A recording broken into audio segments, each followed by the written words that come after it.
अब परमात्मा साथ साथ एक तत्वदर्शी संत की भूमिका भी करा करें, वो उनके विधान में है, उनकी लीला में है।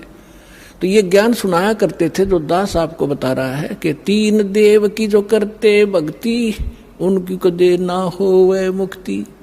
जो भक्ति करते नहीं वो अपना जीवन नाश कर रहे हैं, और जो शास्त्र विरुद्ध साधना कर रहे हैं ब्रह्मा विष्णु महेश तक की, वो भी अपना जीवन नाश कर रहे हैं। ब्रह्म तक की साधना करने वाले भी अपना जीवन नाश कर रहे हैं। केवल परम अक्षर ब्रह्म, उस पूर्ण परमात्मा की भक्ति से मोक्ष होता है।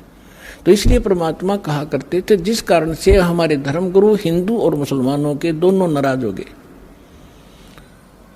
उन्होंने हर तरह से ज्ञान से भी पराजित कर दिया दाता ने उनको। उन्होंने उनके साथ जुल्म ढाए कर उनसे मरे नहीं, हार कर वो थक गए। उन्होंने क्या स्कीम बनाई, उससे पहले सिकंदर लोधी उनका शेष हो चुका था, दिल्ली का सम्राट। उन्होंने क्या स्कीम बनाई कि एक बार सब ने इकट्ठा होकर कि इसकी बेइज्जती कर दो, वैसे तो काबू आ नहीं रहा, यहां से भाग जा काशी से, किसी तरह हमारा पीछा छूटा है, हमारी तो रोजी रोटी बंद करवा दी इसने। तो उन्होंने झूठी चिट्ठियां डाल दी सब आश्रम वालों के पास कि भाई कबीर नाम का एक व्यक्ति है, सेठ है, और वो काशी में रहता है इस कॉलोनी में, और ऐसे ऐसे 3 दिन तक भंडारा करेगा, सब आमंत्रित हैं।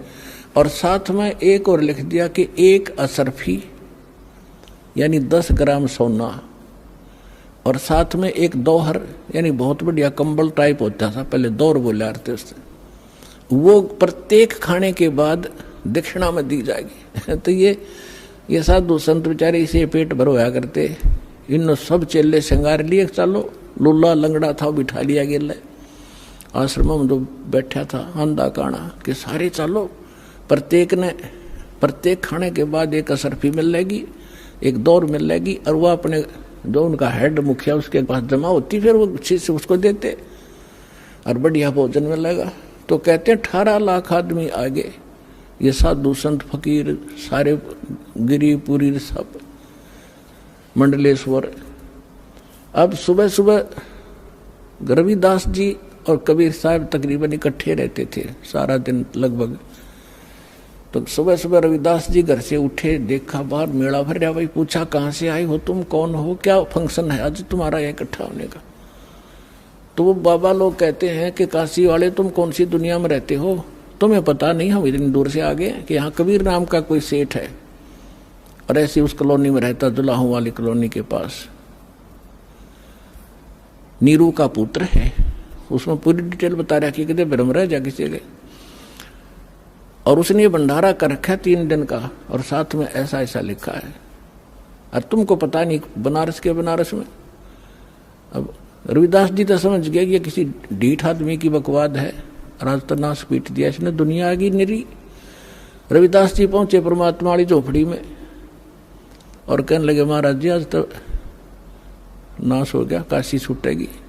क्या हुआ बताता है कि किसी ने झूठी चिट्ठी लिख रखी है आपके नाम तय, यूँ लिख रखा है कि 1 असरफी देगा, प्रत्येक खाने के बाद 1 दौर दक्षिणा मिलेगी। इस लालच में गिनती नहीं होती, इतने आ रहे हैं। परमात्मा बोले रविदास एक कुंडी लाले भीतर थे और बैठ जा, आप वहाँ जावाएं को नहीं, आप चले जाएंगे टक्कर मार के। रविदास जी बैठ के ने बोला भक्ति करे, आपत्ति में भगवान याद करना चाहिए, मैं भी माला जपू, आप भी बैठो। अब परमात्मा वहां बैठे, रविदास जी ने देखे ये माला जप है, और परमात्मा पहुंचे सतलोक में। वहां से फोन कर दिया कि मां रहा हूं, तैयार करो फटाफट। सतलोक से उन्हीं आत्माओं से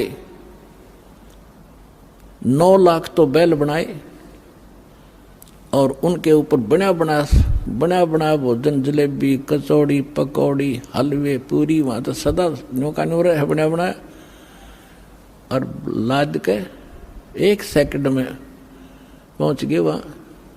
गंगा के परले पास से खड़े हो गया आके, दुख खुदड़ो तुम बोल, और फिर गंगा से आगे आना था। वह गंगा इतनी फुल स्विम पर चल रही थी, एकदम पानी 1.5 फुट हो गया। दुनिया देख रहे इतनी एकदम डाउनफॉल, गंगा में पहली बार देख रहे हम, जल नीचे उतर गया। तो उधर से क्या देख रहे हैं, घाट में का नर्रे बैल आने लग रहे हैं, सब देखें खड़े हो का ये कौन आ गया। और दूसरा रूप बना लिया परमात्मा ने, और केशव नाम बताया अपना एक व्यापारी का। पहले बंजारे होते थे, बंजारे बिजनेस किया करते थे बैलों के ऊपर, जैसे गधों पर बोरे होते ऐसे बैलों पर लादा करते थे, यही ट्रांसपोर्टेशन का साधन था।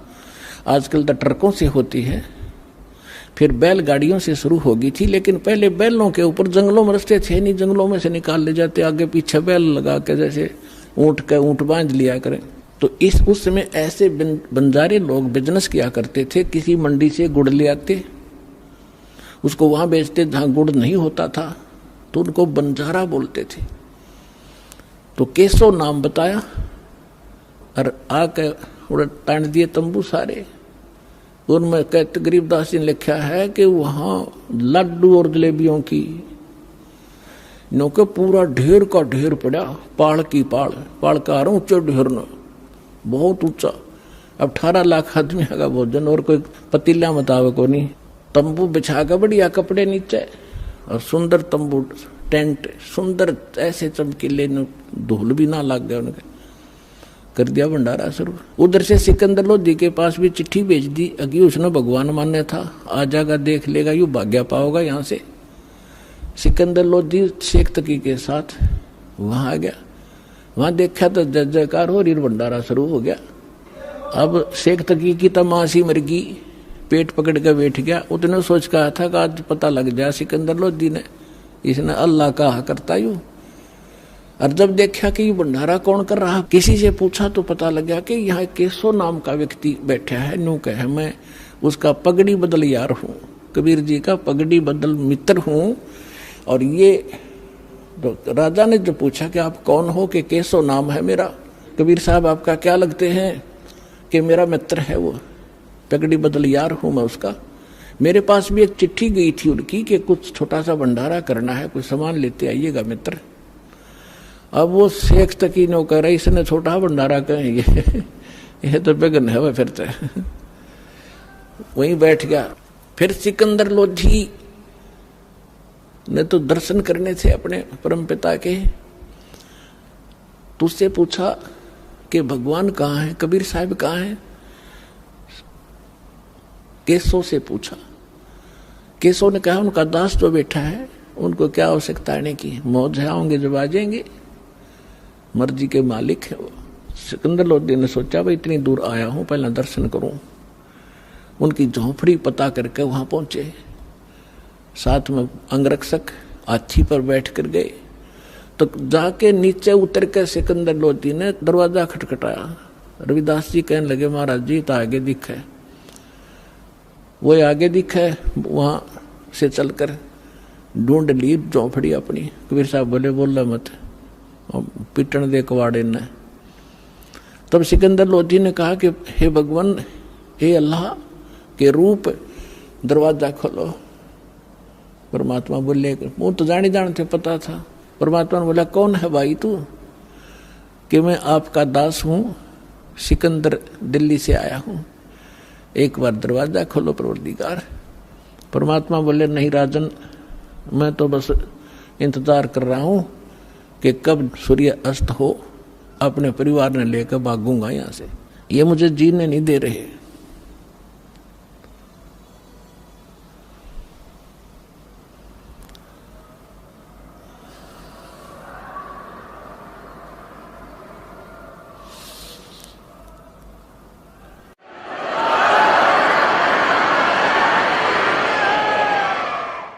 अब सिकंदर लोधी ने कहा कि हे परमात्मा,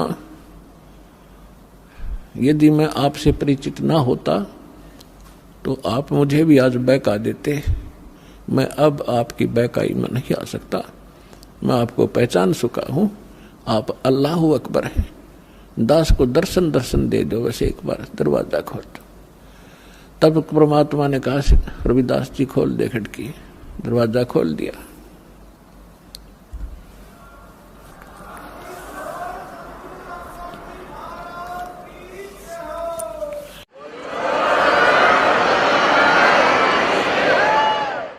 सिकंदर लोधी ने दंडवत प्रणाम किया दिल्ली के सम्राट ने और कहा, परवरदिगार आपने कैसे रंग लगा रखे हैं, आपकी जय जयकार हो रही है, ऐसा भोजन सब खा रहे हैं, कैसा भंडारा कदे देखा ना सुना।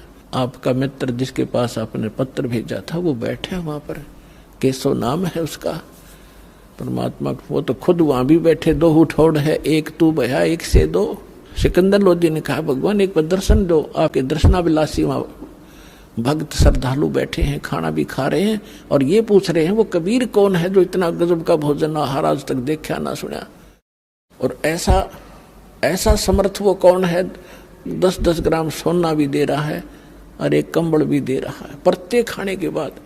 तो नकलिया ने अच्छा खाया होगा खाना एक एक दिन में, वो लेने के मारे दक्षिणा, तो उसके घर में के भंडार में कोई कमी है? उस दाता की सारी सृष्टि का पालनहार, असंग ब्रह्मांडों का पालनहार, तीनों लोकों में प्रवेश करके जो सबका धारण पोषण करता है, ये वो परमात्मा है। तो पुण्यात्मा हम उसके बच्चे हैं और वो भी उसके बच्चे थे जो साधु संत बने फिरे थे, परमात्मा के लिए भटक रहे थे, गलत साधना कर रहे थे, फिर भी बच्चे तो उसी के हैं। मैं रोत हूँ सृष्टि को या सृष्टि रोए मोहे, और गरीब दास इस वियोग को समझ नहीं सकता कोई। तो उनको कोई भोजन खिलाना था सतलोक का लिया, बहाना उन दुष्टों ने बनाना था, उनकी फड़क निकालनी थी, अपनी समर्थता दिखानी थी। आज दास के गुण गाता, जो पहले आकर भगवान वाले काम ना करके जाते तो जाता। तो सिकंदर लोधी ने कहा कि एक बार आपके दर्शन करना चाहते हैं सभी के सभी। तो परमात्मा जब कुटिया से बाहर निकले, जैसा सतलोक में उनके सिर पे मुकुट है, ऐसा मुकुट आकाश से आया और ऐसे सिर पे रखा गया। आकाश से फूल बरसने लगे,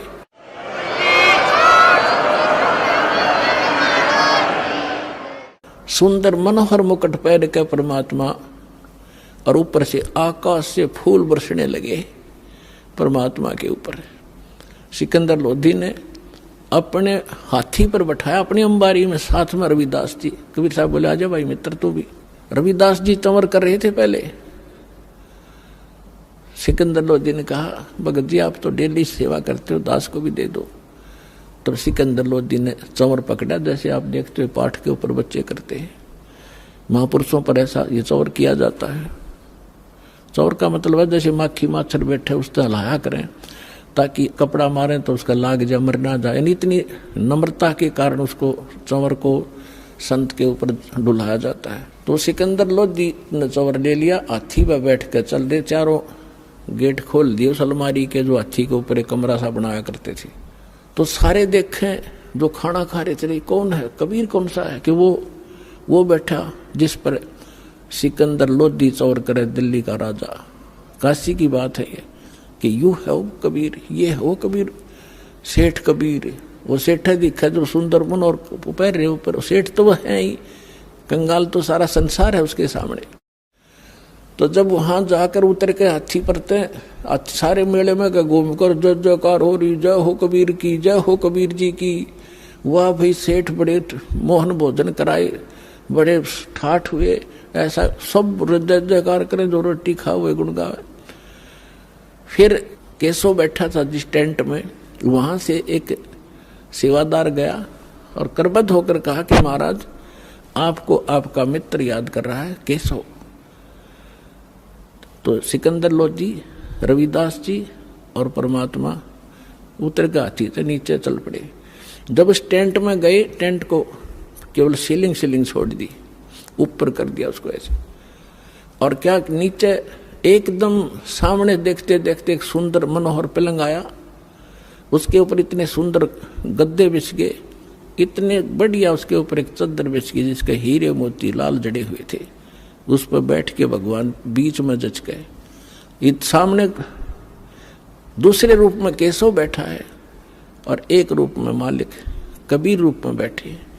राजा और सब प्रजा नीचे बैठ कर सत्संग सुन रही है। कहते हैं परमात्मा ने 24 घंटे तक सत्संग सुनाया उन प्यारी आत्माओं को। अब देखो वो भटक रही थी, साधु संत बन रहे थे, और कारण के बनाया, और 3 दिन का सत्संग परमात्मा ने ढूंढा ठाया। लाखों वो भक्त जो डले ढो रहे थे परमात्मा के शिष्य हुए, और वो फिट्टे मुंह हुए जो बकवाद करें थे। बोलो सतगुरुदेव।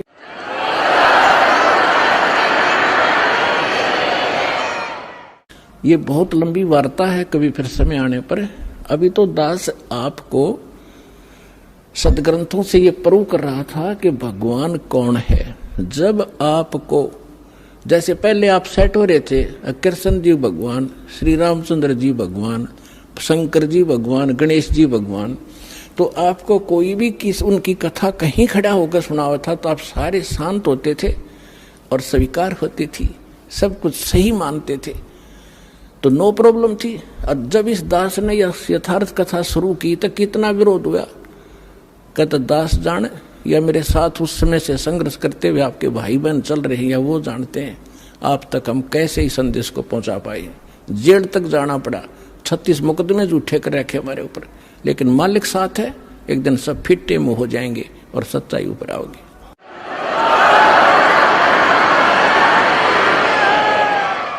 तो एक बार आपके हृदय में जब ये पक्की हो जाएगी पूरे विश्व के कबीर इजगोट, फिर ये कथा सुनाया करूंगा और वो अमृतवाणी सुनाया करूंगा जो हृदय में जाकर लगेगी प्रत्येक प्राणी के।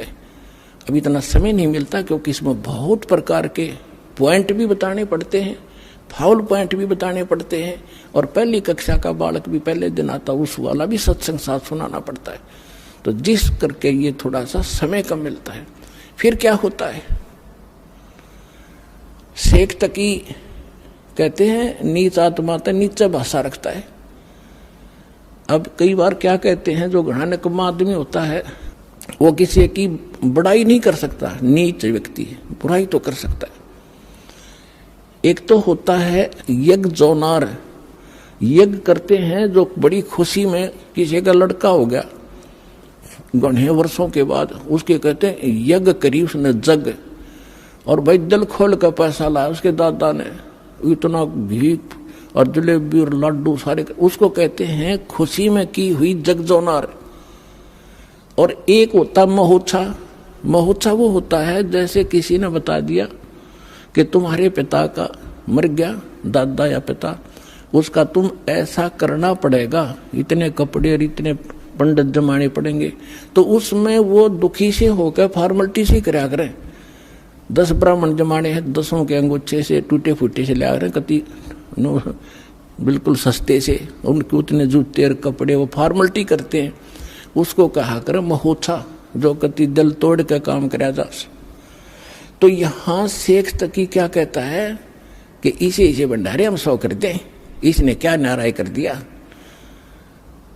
तो इतनी जब उसने बात कही, कहते हैं पहले तो बहुत जुल्म किए थे उसने काफी वर्षों तक, वो फाइनल बकवाद थी उसकी। उस दिन वो गूंगा भी हो गया और बहरा भी हो गया वो शेख तकी। तो यहाँ गरीबदास जी कहते हैं कोई कहे जगजोनार करी और कोई कहे महोत्सा, और बड़े बड़ाई करा करें गाड़ी काटे ओछा। तो उस समय परमात्मा ने कहा कि भाई ठीक है केशव, धन्यवाद आपका, आपने मेरी इज्जत रखी। केशव कहते हैं हे भगवान शर्मिंदा ना करो, आप तो सारी सृष्टि के पालनहार हो, ये जनता के समझे तो बालक है, इनका बुद्धि को नहीं जो आपने पहचान ले। तब केशव ने कहा भी ठीक है भगतो लाद लो सारे टेंट वेंट, 5 मिनट में धर लिए ठाके बैलना पर, चलो मैं आ रहा हूं। जब वापस गंगा से निकलने लगी, वह गंगा फिर इतना ही पानी हो गया 1.5 फुट, और सारे बैल और बंजारे जब निकल गए जो वहां से आए हुए थे, 9 लाख बैल और इतने बंजारे सतलोक के भगतारे थे अंश। तो गरीबदास जी ने लिखा कि वो बैल जब चलने थे ना पृथ्वी पर, और वो बंजारे 1 फुट पृथ्वी से ऊपर रहे थे उनके कदम, या उनका समझ में नहीं आया ये न्यू के ऊपर चल रहे हैं। इतनी बुद्धि वो तो खान खान पे लाग रहे थे, उन्हें क्या जरूरत थी कि देखने की कौन के ऊपर चल रहा है। तो उसी समय बैल पार हो गए गंगा। सिकंदर लोधी ने कहा कि जाओ केशव, आपका काफिला जा चुका है, दूर जा लिया होगा। न्यू खड़े होकर देखा पटरी पर चढ़ के, वहां कोई परले पार कोई बैल नहीं, कोई बंजारा नहीं। तो सब असमंजस में हो गया सिकंदर लोधी की, कहाँ गई वो सारे, तो 9 लाख बैल कोई नूता नहीं कि थे कुण में वृक्ष के लिए आड़ में छप जाएंगे, वो तो पूरे कई किलोमीटर तक दिखाई देने थे।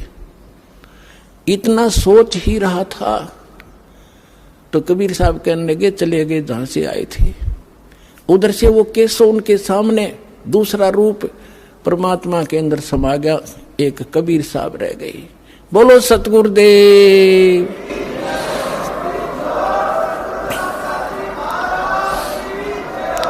तो परमात्मा कहते हैं कल्पे कारण कौन है, कर सेवा निकाम, और मन इच्छा फल दूंगा जो पड़े मेरे ते काम, पड़े धनी से काम। परमात्मा कहते हैं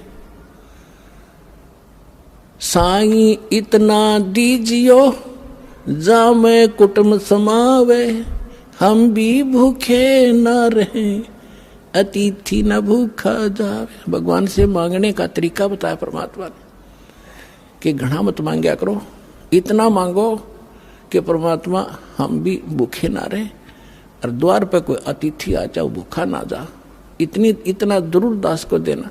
तो ये परमात्मा ने उदाहरण दिया है कि तुम मेरे की तरह नो विश्वास करो उस मालिक पे, और तू कर सेवा निकाम, निष्काम भाव से पूजा कर और दान धर्म करता रहे। जब कभी कोई आपत्ति आवेगी, जब देखना मेरे हाथ में धर लूंगा अपने बच्चे को, सारा संसार देखता रह जाएगा।